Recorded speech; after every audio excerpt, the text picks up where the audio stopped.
Hi, and welcome back. As you may know, I recently started doing a more slow travel lifestyle, and I have just completed my first destination, and I am looking forward to showing it to you. The first place I went was Wiesbaden, Germany. And if you're looking to retire here, visit, or live full time, I will have some information for you. In this video, I'll share my impressions after spending a week of exploring the city as a slow traveler. I'll cover why I chose Wiesbaden, how easy it was to get there and around, and my thoughts on the neighborhood where I stayed. I will also talk about the average cost of living, safety, local highlights, and my overall impression after a week of staying there. I'll share ratings based on key criteria, break down my weekly expenses, and talk about the day trips that I enjoyed from Wiesbaden. For those of you who are new here, my name's Kyria, and I've explored almost 60 countries over the last 25 years, and I recently quit my job and am traveling full-time. One of my favorite things to do is to talk about travel and to learn about travel from other people, so let's get started. First of all, where is Wiesbaden? Wiesbaden is the capital of the German state of Hesse, and it's about a 1-hour train ride from Frankfurt. It sits right on the Rhine River and is known for being one of the oldest spa towns in Europe. It also has a bustling wine culture and is the home of the Kurhaus, one of Germany's oldest casinos. I chose Wiesbaden because Frankfurt was one of the cheaper destinations from San Francisco, and you could also get a non-stop flight. I was traveling with my friend and her 2 kids, and they had a limited amount of time due to school vacations, and also we didn't really want to be schlepping around the airport with layovers with the 2 kids. We also wanted to take them somewhere that would be different from being home, but central enough where we could easily do day trips from the location.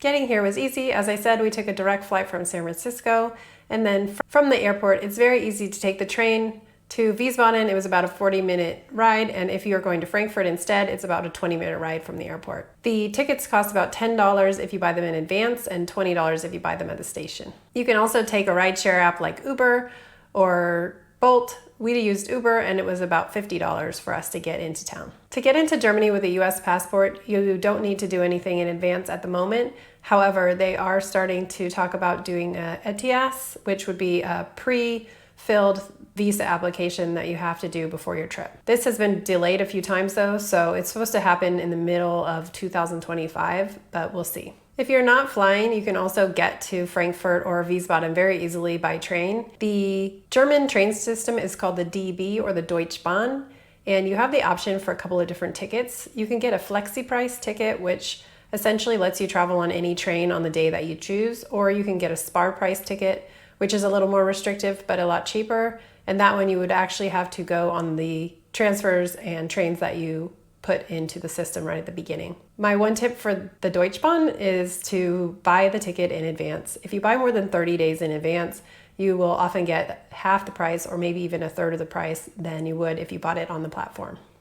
You can buy tickets on the Deutsche Bahn app, or you can use the app Trainline, which is very helpful for comparing multiple different companies. So usually what I do is I look at Trainline, I look at the prices, and then I go to the actual app of the train provider to buy the ticket. Trainline does charge a fee of a couple dollars if you do buy it on there. A couple examples of tickets are to Munich, it is about 3.5 hours and it costs about $20, and to Berlin it is about 4.5 hours and that also costs about $20. Both of these ticket prices are if you buy them in advance. I looked, and if I wanted to buy a ticket tomorrow, it would cost me about $60. Getting around is also very easy. You also can use the Deutsche Bahn system. They have local trains as well. And one thing that was helpful to us is they have a group price ticket where you can buy an all-day ticket for a group up to 5 people, and it cost about 35 euros. This was very helpful, not only for the price, but also to not have to keep buying tickets over and over for 4 people.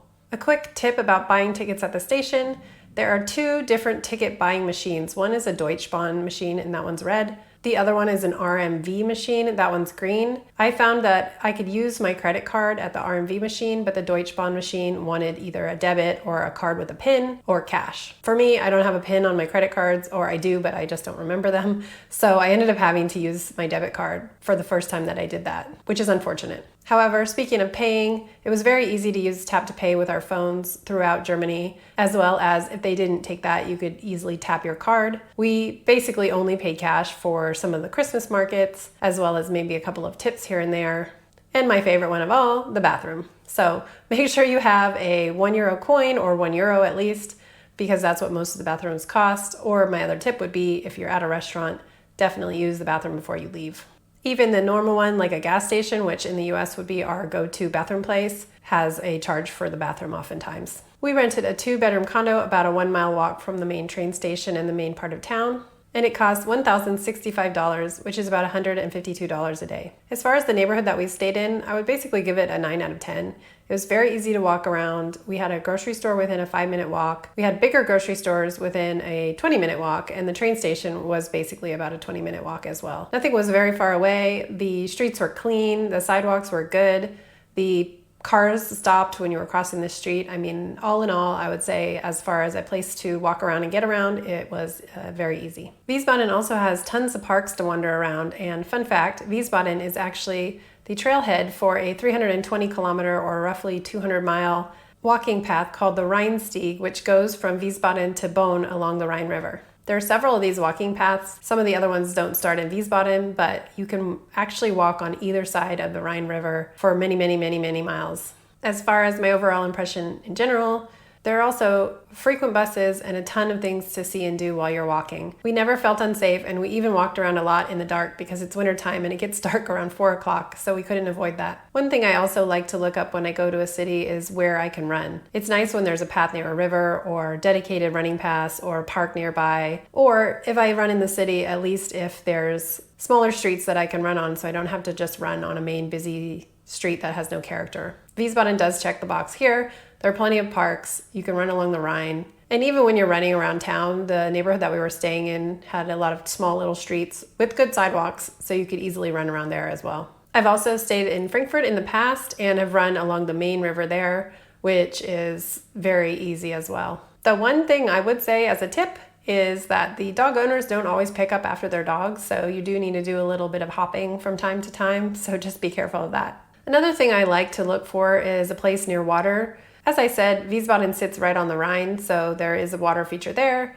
There is easy running paths and views if you go a little bit farther up. Frankfurt sits on the main river, and the town of Mainz sits right at the middle of the two of them. So if you were to stay or live in any of those places, you would definitely have water nearby. The only thing is that there are good views and good walking paths, but I don't think that swimming is something that people usually do in either of these rivers. So if you're looking for that, this is not really the place to go. I also like to check out the cycling culture, and although I didn't ride my bike while I was here, there were great bike paths and tons of people were out riding. Even though the sidewalks and streets were frozen and slippery and it was pretty darn cold, people still were out riding their bikes.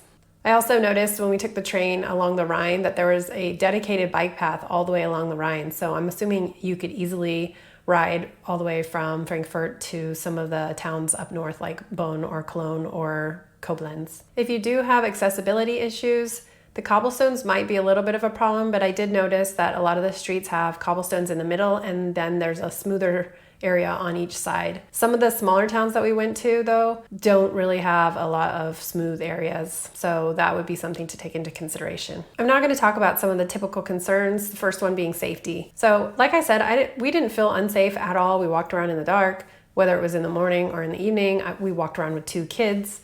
And there were no issues there. There were a couple times when there was a person asking for money on the train or something like that, but it really wasn't that bad. And maybe this is kind of coming from the Bay Area where we have a lot of homeless people in the downtown area. I think that maybe my comparison is skewed, but to me it seemed fairly safe and not that many homeless. However, I looked at the World Safety Index, and out of 100, Wiesbaden gets a 52, which is not really that great. Another thing I'd like to consider is whether or not a place would be good for a solo traveler. Like I said, I was traveling with my friends for this, but I did see quite a few people having lunch by themselves or having coffee by themselves. So I do think that this would be a place where you wouldn't feel uncomfortable going out to a restaurant or anything by yourself. There are some cultures where it's very family and friend oriented, and when you're by yourself, you do feel a little out of place, but I did not find that at all in Germany. As far as language barrier, I taught the kids how to say some basic phrases like, do you speak English? I don't speak German. Thank you, please. Bathroom, water, and Happy New Year.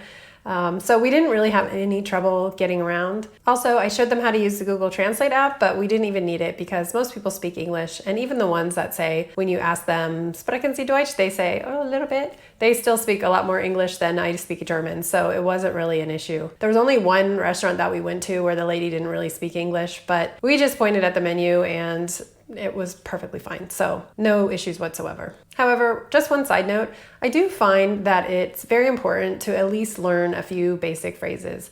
And if the only thing you learn is to say, I don't speak whatever the language is, or do you speak English? I think that goes a long way, and definitely a please and a thank you obviously are important as well. So yeah, I think it's worth taking the time to learn 5 or whatever phrases before you go to a country. And then the locals will be so much more friendly towards you because at least you're trying, even if you end up having to just do gesturing and hand pointing most of the time. As far as weather goes, we were in Wiesbaden in January, so it was about 20 to 30 degrees Fahrenheit most of the time. Also, it snowed while we were there, and the streets were very icy and slippery. They did put some sand down on the roads the second day, but the first day we went out a little bit early for a walk, and it was very, very slippery. We even saw a couple of people fall, and so it does get quite cold. As far as access to medical care, we never did need to go to the doctor. But in Germany, health insurance is mandatory. So before you go, either get travel insurance or make sure that your insurance covers worldwide travel. And if you don't have insurance, from what I can see, you would have to pay for the entire bill out of pocket. For food and water safety, there are no issues in Germany about either one of those. We drank the tap water in our Airbnb, and we asked for tap water in the restaurants, but an interesting thing is that they only said that they had bottled water. So I don't know if this was a way to just get us to buy the bottled water or if they actually don't use tap water in the restaurants. I've never had a problem with that before. Even in France, a lot of times you'll get a bottle, but you can ask for tap water and they'll give you tap water. But in this case, in Germany, they did not give us tap water in any place that we asked for it, and that was several different places in several different neighborhoods. If you want to know about embassies, there is a US embassy in Frankfurt, and also there are embassies for 78 different countries. Okay, now we're getting to my favorite part, which is costs for things. I love watching videos about how much things cost and how much people budget to go to certain places. And also I'm very curious as to what normal things cost in different places. So eggs, for instance. When I left the US, the shelves for the eggs were empty. I mean, empty. And if you needed to buy eggs, if you could find eggs, they were very expensive. My dad and my brother went to like 4 different stores and all of the shelves were empty, and they finally found them, and I think they paid like $8 for a dozen. So I guess I'll start with eggs. I'm gonna give you all the numbers in US dollars. 1 dozen eggs is $2.83. A pound of tomatoes is $1.40. Pound of oranges is about 50 cents. A pound of potatoes is roughly $1. A pound of butter is roughly $3.25. And a pound of ground beef is about $2.92. A pound of apples is $1.35. And bread, which was in a roll about this big, was 61 cents. As far as eating out, lunches were about $15. Like I said, there were 4 of us. We usually would get 3 meals and then split between all of us. So our meals weren't super expensive. Dinners were also about $20, and breakfast was about $15 each as well. A coffee out was about $5, and a beer out was about $5. And then my favorite, I like to throw in a local thing. I got the pork knuckle, which is my favorite thing. It's a big old huge hunk of meat, and that was about $20. As far as things to do, in Wiesbaden, we walked around the park. There's a big casino. There was the Christmas market happening when we were there. The downtown area is fun to walk around. There's lots of shops, lots of shopping, lots of food, and attractions and things. The architecture is very nice. There are a couple of churches. And also we went to Frankfurt for the day and did a walking tour there. In Frankfurt, Germany. Looked at the old town. There's a market. There's a couple different markets actually. If you're there in the summer, some of the streets are just walking streets, and there's fruit markets and things then. But since it was so cold, there's an indoor market that we went to as well. And that was a lot of fun. We bought some cheese. There were lots of pastries. There were a ton of different German foods, meats, and all just blood sausage and all kinds of different things in there. So that was fun.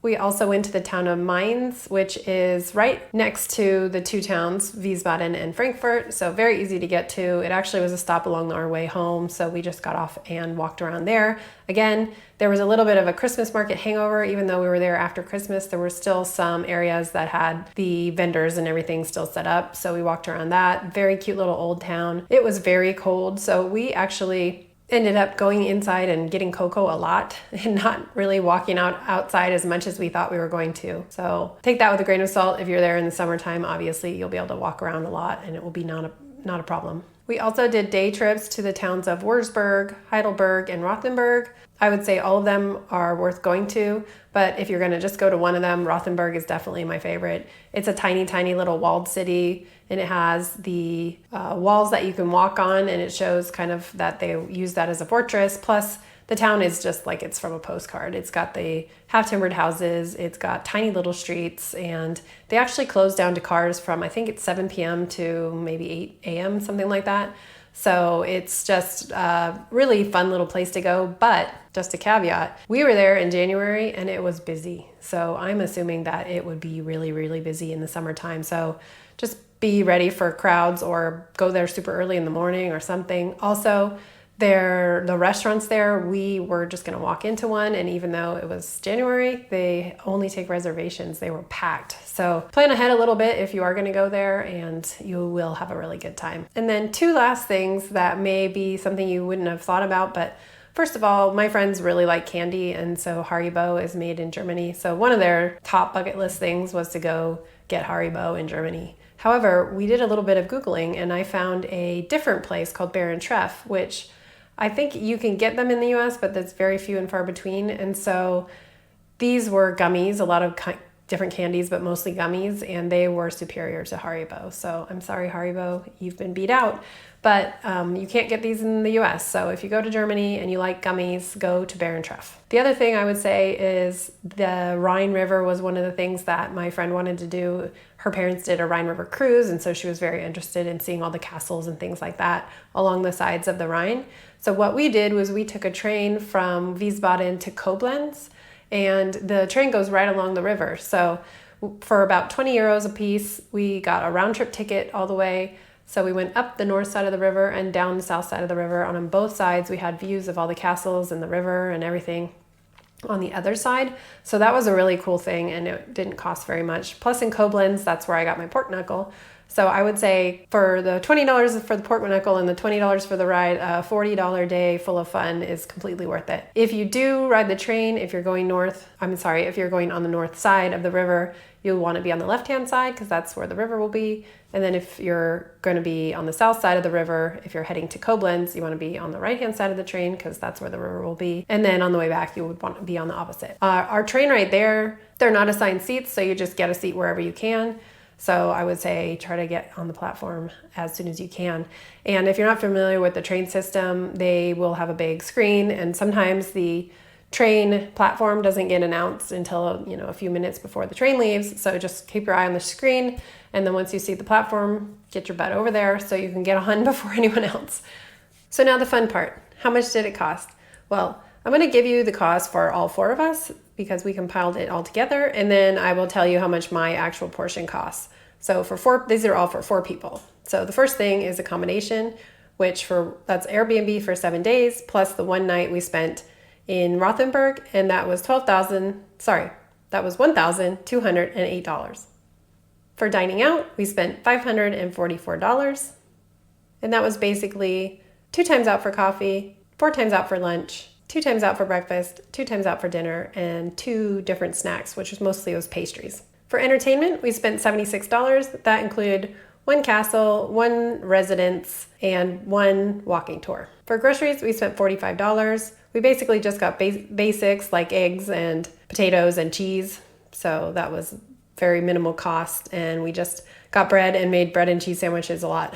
For transportation, we spent $350. That included 2 days with a rental car and gas and parking for that, as well as our Uber ride from the airport and various train rides to different towns. For travel, we spent $480. This is the taxes and fees for my friend's air flight. We spent points for this, so hers was 330,000 points plus the $480, and mine was 40,000 points plus $5 for one way. For fixed costs, I spent $96. This includes my health insurance, my phone, any subscriptions or credit card fees that I have. I've prorated this out onto a daily basis, so that cost $96 for the 7 days I was in Wiesbaden. So my portion alone for all of these costs was $652, which comes out to $93 a day, which is a little above my budget, which is $80 a day. But time spent with friends is priceless, and so it was well worth it. So the last thing I'll talk about was, could I live in Wiesbaden for a long term? Since I was only there for a week, I didn't really get a great feel for the people. I definitely liked the fact that you could walk around easily. There were running paths. And the transportation getting around and everything was not very expensive. I loved our neighborhood that we were in. However, I just don't know if the culture is something that I would love. So I can't really give a definitive answer at this time. I'm gonna say, for now, definite maybe. If you found this video helpful, you should also watch the video where I talk about what I did to get ready to travel full time, which you will be able to find here. And if you like learning about new places and hearing how much it costs to travel to them, stay tuned because I will be putting out more videos about that soon. Thank you very much for watching and happy travels. All right, testing. This is just a test for where my face is